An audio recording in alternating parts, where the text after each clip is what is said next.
Halo sahabat Robonesia, jumpa lagi di channel pembelajaran robotika Robonesia Modern Robotic Learning. Kali ini saya akan mengajak sahabat Robonesia sekalian untuk mengenal satu apa ya, pemrograman MicroPython. Tapi sebenarnya dia bukan pemrograman khusus daripada Python, tapi dia sebenarnya Python juga, tapi dikhususkan untuk aplikasi embedded system ya, yaitu untuk memprogram bagaimana kita menggunakan pemrograman Python yang itu nanti kita gunakan untuk mengkonfigurasi fungsi-fungsi fitur-fitur yang ada pada sebuah chip microcontroller. Oke, maka disebut dengan MicroPython. Nah, kalau untuk Pythonnya sendiri, mungkin sahabat sekalian sudah pernah melihat video kami ya di channel Robonesia yang ini. Nanti untuk misalkan ingin belajar atau sahabat sekalian yang mungkin belum pernah belajar tentang pemrograman Python, mungkin bisa merefer atau belajar daripada playlist pemrograman Python yang ada di Robonesia ini ya. Di sini kami jelaskan tentang mulai daripada dasar daripada pemrograman Python. Termasuk paling dasar adalah bagaimana kita melakukan instalasi ya. Instalasi dari download dan juga instalasi daripada software yang dibutuhkan untuk belajar pemrograman Python. Dan juga pengenalan mengenai apa itu Python, dan juga dilanjutkan video-video selanjutnya di sini beberapa IDE yang bisa dipakai, mulai daripada PyCharm, ada Visual Studio Code, ada Anaconda, kemudian dasar-dasar daripada pemrograman Python-nya ada di sini ya, mulai dari identifier, ada keyword, ada input output, kemudian ada switch dan indentation, kemudian komentar, multiline, sampai seterusnya ada tentang kondisi cek kondisi if, ada match, kemudian ada fungsi, dan seterusnya ya. Ini belum selesai tapi nggak apa-apa, nanti kalau sahabat sekalian ingin mempelajari ini bisa dimulai terlebih dahulu.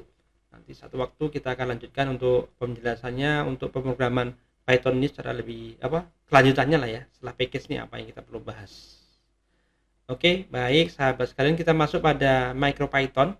Apa dan mengapa? Nah, ini yang perlu kita jelaskan, supaya karena nanti mungkin kami akan menyediakan beberapa video tutorial berkaitan dengan pembuatan project embedded system ya, tapi menggunakan pemrogramannya bukan biasanya kita C++ menggunakan Arduino IDE. Nah, ini tambahan pengetahuan bagi sahabat Robonesia. Siapa tahu tertarik juga menggunakan memprogram chip microcontroller menggunakan pemrograman Python, yaitu menggunakan MicroPython. Oke, kita masuk pada ulasan kita atau review kita tentang MicroPython. Apa dan mengapa? MicroPython apa? Pengenalan itu. Di situs resmi MicroPython dijelaskan bahwa MicroPython adalah implementasi bahasa pemrograman Python 3 yang ramping dan efisien yang mencakup berbagai atau sebagian kecil dari library standar Python dan dioptimalkan untuk dijalankan pada chip microcontroller dan dalam lingkungan terbatas. Oke ya, jadi ini clear bahwasanya MicroPython ini juga pemrograman Python, tapi dikhususkan untuk digunakan untuk pemrograman untuk menjalankan atau ya tadi konfigurasi fitur-fitur yang ada pada sebuah chip microcontroller. Oke. Kemudian dengan kata lain, MicroPython adalah bahasa pemrograman Python yang ditargetkan untuk microcontroller atau embedded system. MicroPython sangat mirip dengan bahasa pemrograman Python biasa. Jadi jika kita sudah menguasai atau minimal pernah menggunakan Python untuk membangun sebuah aplikasi software, maka dapat dipastikan kita juga akan bisa menggunakan MicroPython. Oke ya, jadi jangan khawatir. Dan ini memang pemrograman yang lagi ngehit ya tahun-tahun ini ya, tahun berapa ya? Tahun 2024 saat video ini kami buat. Pemrograman Python ini sangat masih banyak dipelajari oleh orang ya, untuk berbagai aplikasi. Kemudian informasi lebih lanjut mengenai MicroPython silakan kunjungi website resminya ya. Di sini micropython.org. Kita coba kunjungi sebentar. Ini websitenya. Nah, ini daripada informasinya, silahkan nanti sahabat Robonesia juga explore ya di website ini. Oke, supaya nanti lebih lengkap pengetahuannya tentang apa itu MicroPython. Oke, kita kembali ke slide dulu. Kemudian Nituno ya, antara Python dan MicroPython. Meskipun MicroPython dan Python serupa, namun keduanya memiliki perbedaan besar. MicroPython dapat bekerja seperti Python biasa, namun memiliki keterbatasan yang membuatnya berbeda dari Python biasa, yaitu MicroPython hanya dilengkapi dengan sebagian kecil dari pustaka standar Python. Oke ya, karena memang fungsinya nggak luas ya, hanya untuk ya lebih skupnya lebih kecil gitulah untuk embedded system aja, untuk memprogram microcontroller gitu. Kemudian meskipun demikian, MicroPython dikemas penuh dengan fitur-fitur canggih seperti prompt interactive REPL ya, read, evaluate, print loop, bilangan bulat presisi arbiter, kemudian closure, pemahaman list, kemudian generator, penanganan eksepsi, dan banyak lagi. Tetapi cukup kompak untuk bisa dimuat dan dijalankan hanya dalam ruang memori program 256 KB dan RAM 16 KB. Nah, inilah yang menjadikan dia terbatas karena untuk microcontroller itu untuk memorinya terbatas, jadi nggak bisa besar-besar ya library-nya, jadi memang dikhususkan yang memungkinkan untuk bisa diaplikasikan di chip microcontroller, karena memori microcontroller rata-rata memang rendah ya, dan untuk aplikasi kontrol yang itu sifatnya lebih spesifik dan minimalis ya. Jadi memorinya untuk memori programnya hanya 256 KB dan juga RAM-nya kira-kira 16 KB. MicroPython bertujuan agar kompatibel dengan Python normal untuk memungkinkan pengguna mentransfer kode dengan mudah dari komputer ke chip microcontroller atau embedded system. Kemudian untuk konfigurasi perangkat keras dan fitur microcontroller, MicroPython menyediakan beberapa library khusus yang memudahkan kita mengakses dan berinteraksi dengan GPIO microcontroller dan fitur lainnya seperti ADC, WART ya, Universal Asynchronous Receiver Transmitter untuk komunikasi serial, SPI, Serial Peripheral Interface, I2C, Integrated Circuit, kemudian timer, watchdog timer, WDT ya, dan lain-lain. Jadi memang ya tentunya untuk library-nya khusus ya, memang khusus untuk apa yang berkaitan dengan aplikasi embedded system pada microcontroller lah gitu. Kemudian dengan MicroPython kita dapat menggunakan perangkat dengan kemampuan Wi-Fi seperti buatan ekspresif ya, ESP8266 atau juga ESP32 dengan lebih mudah. Karena pada MicroPython disediakan modul yang berguna untuk mendukung koneksi jaringan.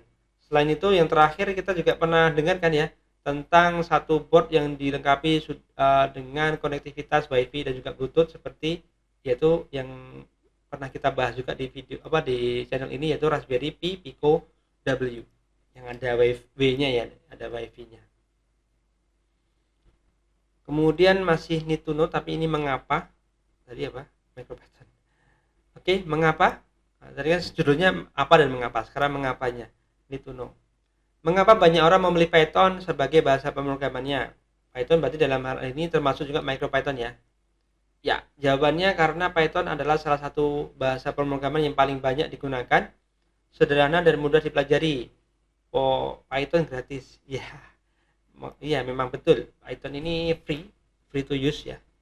Kemudian multiplatform, bisa di Linux, Windows, ada juga macOS bisa, dan menyediakan banyak modul atau library yang berguna untuk banyak proyek pemrograman, termasuk modul untuk proyek aplikasi, data science, dan juga kecerdasan buatan atau AI.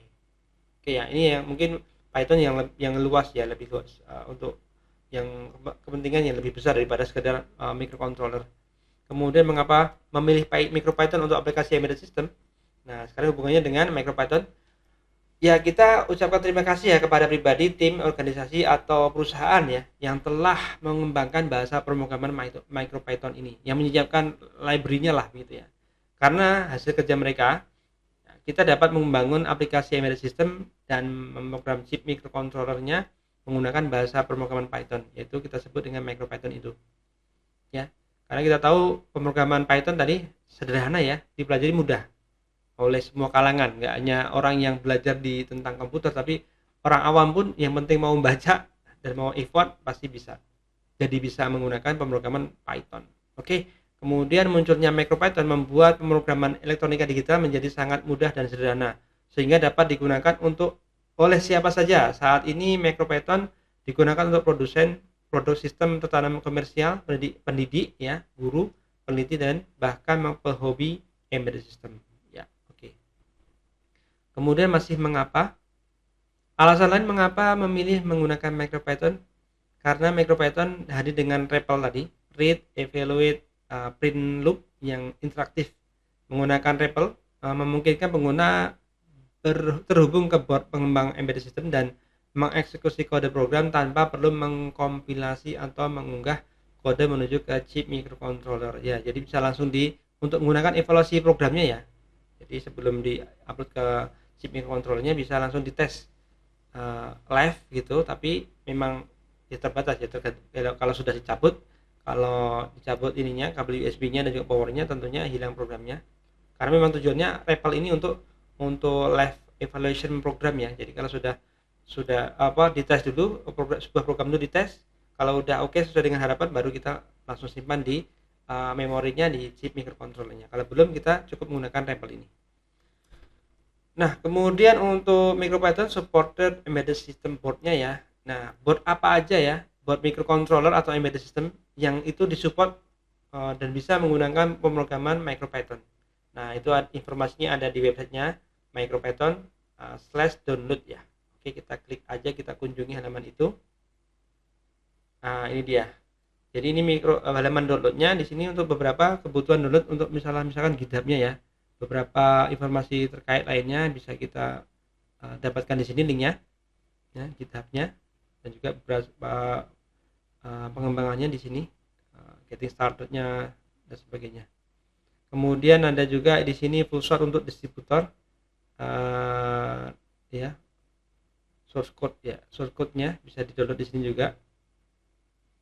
Kemudian di sini tadi yang kita hubungannya dengan board apa aja sih yang disupport oleh MicroPython ya, banyak. Ini ada PyBoard, ini defaultnya ya dari PyBoard ini. PyBoard ini isinya chip microcontrollernya STM32 dari ST Microelectronics ya. Oke, informasinya nanti tidak bisa dibaca di sini juga tadi tentang PyBoard ya. Ini buatan daripada STM32 F405 RG, ini buatan ST Microelectronics chipnya. Oke ya. Nah, apalagi board apalagi yang disokong, ada Adafruit ya, buatan Adafruit, board Adafruit Metro M7 ya, ada feeder M0 Express, feeder ini ya, pakai chipnya Raspberry juga nih, RP2040 ya. Kemudian apalagi Metro M4 Express Airlift. Kemudian ada Arduino juga, dia Arduino Giga, Arduino Nano 33 Blade Sense, kemudian Arduino Nano ESP32 yang terbaru ya, ini Arduino Nano yang terakhir pakai chipnya ESP Expressive dari ESP32. Kemudian Arduino Nano RP2040 ya, chipnya Raspberry juga. Ini ada Arduino Nicla Vision, Arduino Primo. Saya belum banyak pakai. Ini juga ada ini ya, SP32 Broom, bisa pakai SP32C3 dari Expressive nih, SP32S2, kemudian S3 juga, SP32. Nah, termasuk tadi SP ini 8266 ya, yang versi 1 nih. Ini SP01 orang nyebutnya, Expressive. Ada dari apa lagi, apa ini, banyak lah, ada beberapa yang nggak saya kenal Pico. Ini Lilgo T7 mana, ini ada ST Microelectronics juga, PyBoard juga ST Microelectronics, banyak ya. Ini juga ya, ini Micro E Clicker 2 for STM32 juga bisa. Ini mini SAM M4, ada MIM XTRA, banyak lah ya. Banyak, silakan nanti dieksplor sendiri. Beberapa ada yang nggak saya kenal sih, belum pernah pakai dan belum punya.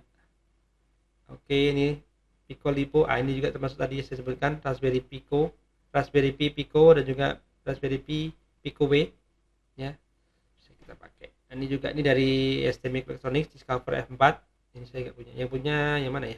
Nggak ada. Discover F411, ini SP Microelectronics juga, dan lain sebagainya ya. Ini juga Nicleo, ada dari ST Microelectronics ya. Ini saya yang punya, ini Nicleo S401RE. Bisa juga ternyata 14RE juga bisa. Ini banyak nih yang dari board Nucleo ya, dari ST Microelectronics ya, yang putih-putih nih Nucleo.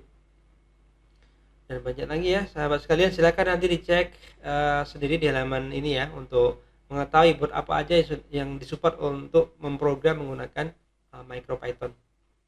Oke, banyak lagi. Oke.